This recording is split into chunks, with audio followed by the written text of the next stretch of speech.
할렐루야. 오늘도 복된 주말 주님 앞에 기쁨과 찬양의 제사로 나아가시는 예림의 모든 성도님들 되시기를 축복합니다. 12월 9일 토요일 아침 예배를 주님 앞에 드리겠습니다. 다 함께 조용한 기도 드리시겠습니다.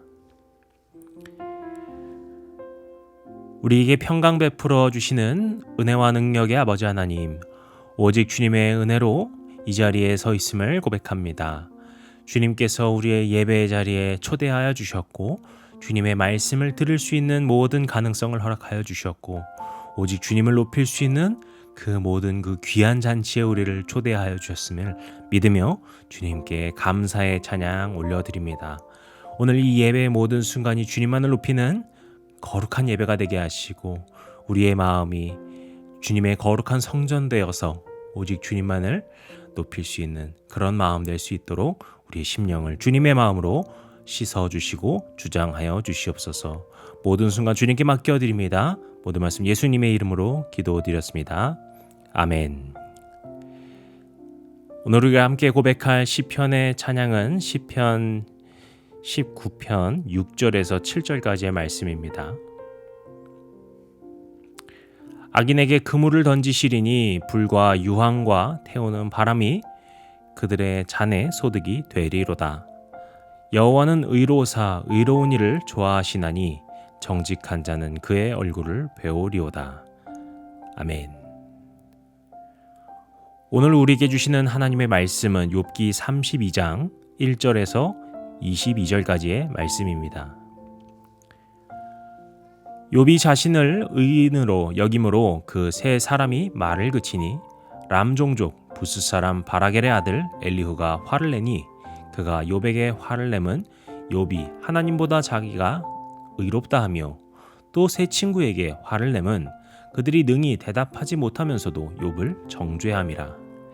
엘리후는 그들의 나이가 자기보다 여러 해 위임으로 욥에게 말하기를 참고 있다가 세 사람의 입에 대담이 없음을 보고 화를 내니라.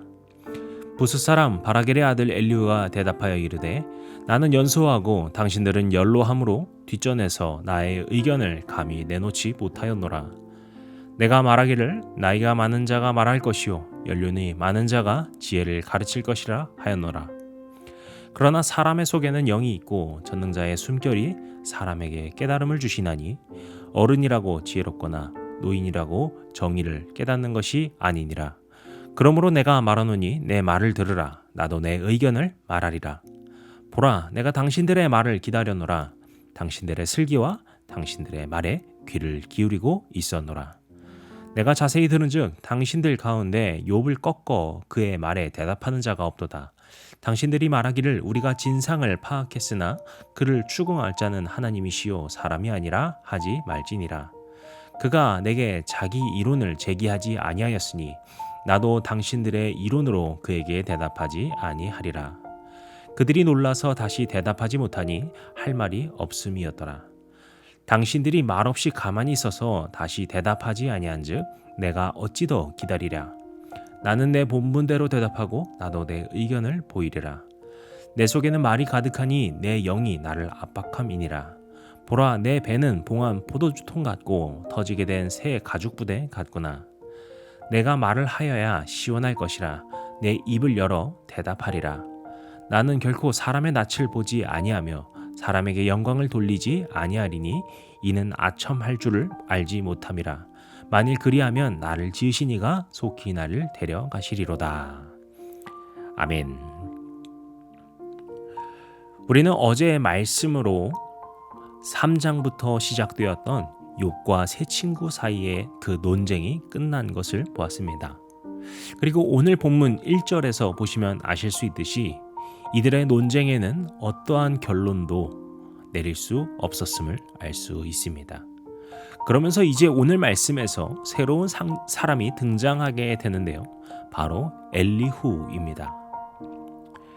이제 하나님께서 나타나시기 전까지 이 엘리후가 계속해서 말을 하게 되는데요.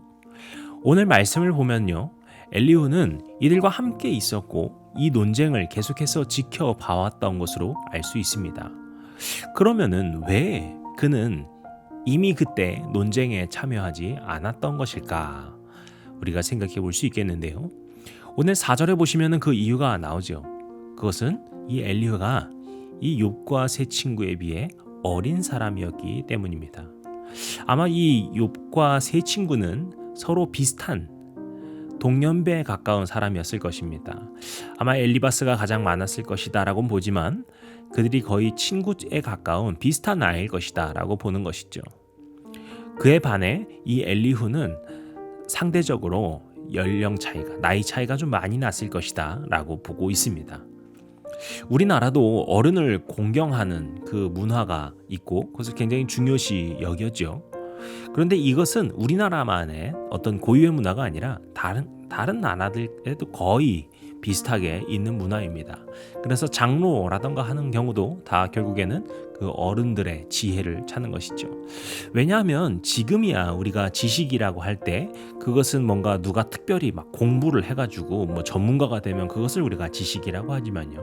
당시에는 뭐 이런 걸 습득할 수 있는 뭐 책 같은 것도 거의 없고 뭐 어렸을 때 무슨 뭐 초등학교 이런 것이 있는 것도 아니다 보니까 지혜자라는 것은 결국에는 나이가 많고 그래서 그 나이 가운데에서 여러 경험이 쌓인 사람, 그 경험 자체가 지혜였던 것이죠. 그래서 이 어른들을 중요하게 여기고 그들의 말을 지혜롭게 여겼던 것이 이런 문화 속에서 있었다는 것을 알 수 있습니다. 그래서 이 나이가 어린 엘리후는 그 지혜가 많다고 볼 수 있는 연장자들 사이에서 말을 끼울 수 없었던 것이죠.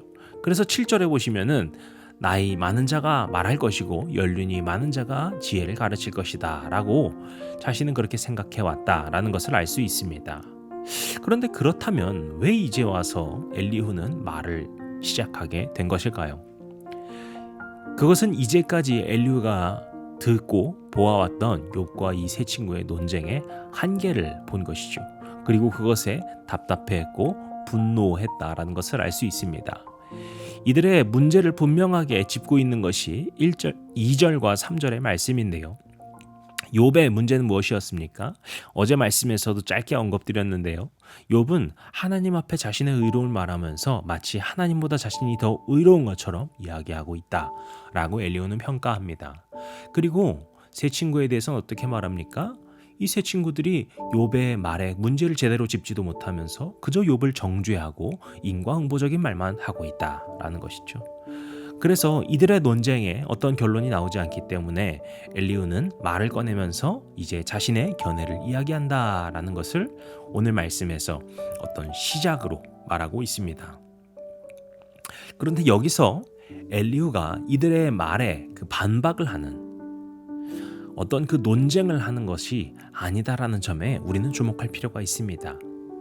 그는 이들의 말을 반박하면서 이 말을 이기고 자신의 논리로 이기려고 하지 않습니다. 그렇다고 해서 자신의 뭔가 어린 생각을 드러내는 것도 아니었죠. 우리가 앞으로 보게 될 엘리후의 이야기 속에서는요, 하나님을 변호하는, 그러니까 하나님 편에 있는 말을 우리가 엿볼 수 있습니다. 엘리후는 자신이 어림에도 불구하고 그들에 비해서 그 다른 친구들에 비해서 지혜가 없다라고 느껴짐에도 불구하고 그런 이야기를 할 수 있었습니다. 어째서 그런 이야기를 할 수 있었을까요? 8절 보시면은 엘리후는 이렇게 말합니다. 사람의 속에는 영이 있고 전능자의 숨결이 사람에게 깨달음을 주신다.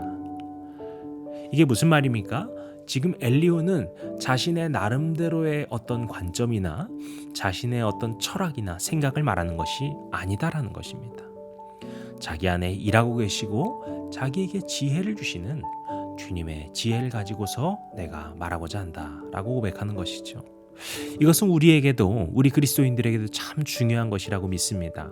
우리가 살아가는 것은 때로는 우리에게 생각해야 되고 우리도 고민해야 되고 결정해야 되고 하는 것도 필요하겠지만 우리에게 가장 중요한 것은 바로 하나님께서 부어주시는 주님의 지혜로 살아가는 삶입니다. 오늘 우리가 이 예배를 드리면서 주님을 찬양하고 높여드리지만 우리가 이 말씀을 들으면서 말씀을 묵상하면서 고백하는 것은 이 말씀 가운데 있는 주님의 그 지혜와 주님의 그 인도하심을 구하는 마음 때문에 우리가 이 자리에 나온 줄로 믿습니다. 오늘 우리가 이 자리 가운데 이 말씀을 다시 한번 묵상하면서 주님의 지혜를 구하고 오직 그 지혜에 의지하며 살겠습니다 라는 그런 결단을 가지고 나아가시는 모두가 되시기를 축복합니다. 그리고 이런 엘리후의 지혜의 모습 속에서 우리는 또 하나 중요한 장면을 볼 수 있는데요. 11절에 보시면은 엘리후는 이렇게 말합니다. 보라, 나는 당신들의 말을 기다려노라. 당신들의 슬기와 당신들의 말에 귀 기울이고 있었노라. 저는 참 이것이 중요한 것 같아요. 엘리후는요, 이들의 막 논쟁, 막 대화가 이어나가는 거 보면서 에휴, 뭐 저런 이야기를 하고 있어 라고 하면서 흘려듣고 있지 않았습니다. 엘리후가 이 욥과 세 친구의 말을 끝까지 귀담아 듣고 경청하며 기다렸다는 것을 알 수 있습니다. 그래서 이들의 논쟁이 다 맞춰지기까지 그는 끝까지 기다리고서 말하고 있던 것이죠. 그리고 엘리후는 이들을 존중합니다. 11절 아까 읽은 말씀에서 어떻게 말하지요? 그 슬기, 당신들의 말에 귀를 기울였다 이야기하죠. 그는 이들의 말을 끊임없이 존중하면서 귀를 기울이고 있었음을 알 수 있는 것이죠. 우리가 여기서 무엇을 알 수 있습니까? 앞서 우리는 주님의 지혜에 의지하며 살아간다라고 했는데요. 지혜라고 하는 것은 뭔가 번뜩이는 생각, 어떤 우리가 좋은 아이디어라고 하는 것이 아니다라는 것이죠. 주님께서 주시는 그 지혜의 놀라운 능력 중에 하나는 바로 사람들의 말을 먼저 존중하고 경청하고 기다리는 것에서 시작되는 것을 알 수 있습니다. 그렇게 그들의 말을 천천히 들으면서 기다리고 자신의 생각을 정리할 때 주님께서 엘리후에게 놀라운 지혜를 주시고 슬기로운 대답을 할 수 있도록 도와주셨다라는 것을 생각할 수 있는 것이죠. 사랑하는 성도 여러분, 오늘 우리의 삶 가운데서도 주님의 지혜를 가지고 살아가셔서 우리의 심령 가운데, 우리의 그 거룩한 귀 가운데에도 경청하는지, 또 상대방을 존중하는지, 끝까지 기다려주는 인내의 지혜를 가지고 살아가시는 그런 주님의 지혜를 붙들고 살아가시는 저와 여러분의 모든 삶이 되시기를 주님의 이름으로 간절히 축복합니다. 기도하시겠습니다. 우리를 사랑하셔서 품에 안아주시고 주님의 놀라우신 은총 베풀어 주시니 감사합니다. 오늘도 주님의 말씀 묵상하는 주의 자녀들 위해 주님의 놀라우신 은혜 부어주시고 주님의 지혜로 충만한 삶이 될 수 있도록 주님 우리의 마음의 문을 열어주시고 주님의 놀라우신 은혜 부어주시옵소서. 하루하루 살아갈 때 오직 이 말씀 기억하고 말씀 붙들며 살아가는, 말씀의 능력으로 살아가는 주의 백성들 될 수 있도록 모든 순간순간을 주님 인도하시고 도와주셔서 주님의 은혜로 살아가는 은혜의 대강절이 될 수 있도록 도와주시옵소서. 하루의 모든 삶 주님께 맡겨드리오며 모든 말씀 예수님의 이름으로 기도드렸습니다. 아멘. 이제 우리 주기도문 함께 드리시고 오늘 예배를 마치도록 하겠습니다. 하늘에 계신 우리 아버지여, 이름이 거룩히 여김을 받으시오며 나라의 임하옵시며 뜻이 하늘에서 이룬 것 같이 땅에서도 이루어지이다. 오늘날 우리에게 일용할 양식을 주옵시고 우리가 우리에게 죄진 자를 사하여 준 것 같이 우리 죄를 사하여 주옵시고 우리를 시험에 들게 하지 마옵시고 다만 악에서 구하옵소서. 나라와 권세와 영광이 아버지께 영원히 있사옵나이다. 아멘.